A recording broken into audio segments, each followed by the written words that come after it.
Evo jedna situacija što napraviti kada upalite automobil i sve uredno radi, sve je dobro, u redu, dobro. Baca tu neke greške, ali sad recimo idemo isključiti auto i op, šta je ovo? Ključ u ruci, auto radi. Šta sad? Vratite ključ unutra, okrenut, spustite ručnu, auto u prvu brzinu ubacimo, stisnemo kočnicu do poda i pustimo kvačilo. I auto je crko, uspjeli smo ga isključiti. Sad ovako.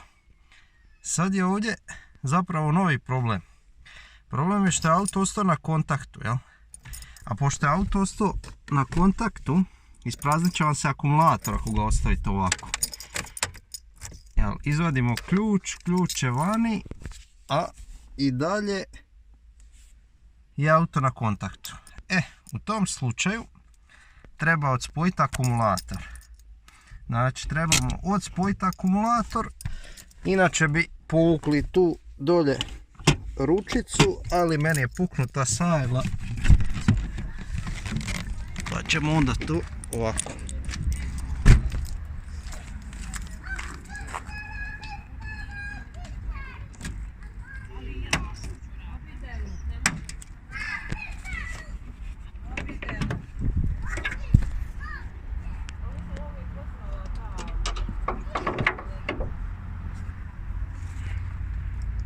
Znači uvijek odspajamo minus klemu, uvijek minus. I sad nakon što smo spojili minus, sad se auto resetirao i opet ćemo ponovno spojiti klemu, jer ga možemo upaliti, možemo ga zaključati. Jer dokle god stoji kontakt na autu, ne možemo ga zaključiti.